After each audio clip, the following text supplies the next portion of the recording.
I think the foundational piece is that you need to acknowledge the land on which you're standing, and that it is first and foremost, wasn't inhabited and still inhabited by Indigenous peoples. They have not disappeared. It's knowing somebody's spirit. It isn't something that I could say is that you could put down on paper or even in a book and say, here, read this book. Go see this movie. Look at this manual. Indigenous Allies 101 or Indigenous Allies for Dummies. It's not that easy. And again, it really comes down to a relationship and acknowledging that spirit.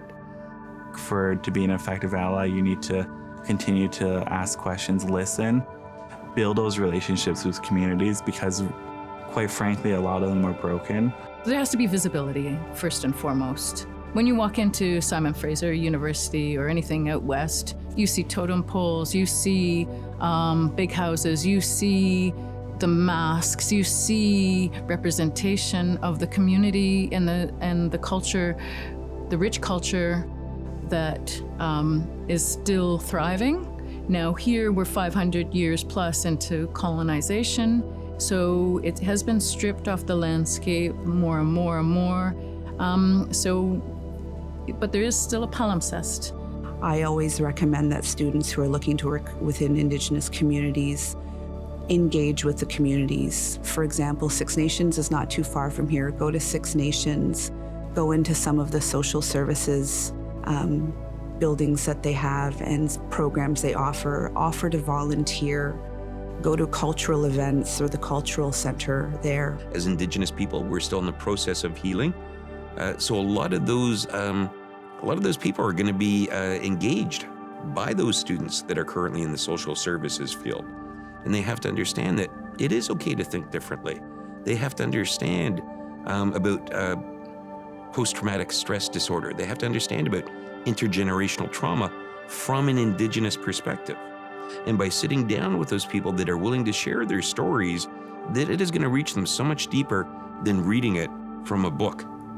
And to hear those stories and to acknowledge those stories of those people that have walked that journey, that's where they're best going to be able to benefit from. And I think it's just to find those people that are doing the work in the different communities. So find Indigenous organizations that are actually doing the work, like Inspire, the First Nations Caring and Family Society. So organizations that are already doing the work and kind of support them, lift them up, or make the space for those conversations. Certainly, even in educational institutions, as students, they can kind of drop into the Indigenous Center to find out what's happening, how can they educate themselves. Have they read the Truth and Reconciliation Commission report? Have they read any historical reports?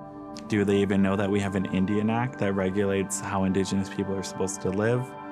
So finding out those things first, I think, is the most important thing, is to ask those questions, to find out what those resources are, and then you can kind of start being an ally. That cultural humility of going into the communities, listening to the communities, and actively trying to engage and understand the community and what's happening in the community. To create that space for all people to understand our essence, true essence of our people, is what is going to possibly heal the world.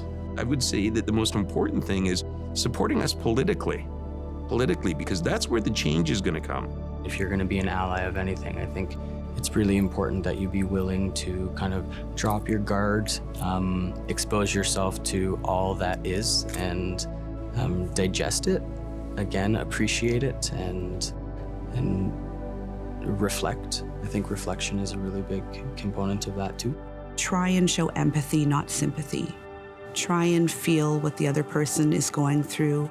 Try and see from either a Western or an Indigenous worldview how that has affected that individual. Look at the whole picture. Don't just look at a piece. A motion to start something from the grassroots and holding your members of parliament accountable. Why do we still have unsafe water in First Nations communities? Why do we still have First Nations communities that don't have high schools? Why do we still have First Nations students that have to come off reserves down into communities down south? I've told people that we should think about ways that we can include making space for Indigenous people here, making space for the representation of Indigenous people in kind of curriculum, kind of the services that we do, how we build relationships. Because what Indigenous knowledge teaches us is that it's how you build relationships with people, how you work within different systems. Because what we value in Canada comes from Indigenous knowledge and roots. It's working with all the educators. It's working within everyone within the entire system of Sheridan. And one of the interesting things is that when I was first approached by Sheridan to do some work with them, what I had asked is this going to be a relationship or is this a one-off? And that's a question that I ask to a lot of people. Because if this is something that you simply want to check off and present to your board of directors or board of governors or to the larger community that, yes, we've engaged the Indigenous community, tick, here we go. I said, then you have the wrong person. I said, and again, my overarching theme is relationships. Truth and reconciliation is a journey, and that might not even take place within my lifetime. I don't know if it's going to happen fully, truly within my daughter's lifetime, but we're moving in that direction.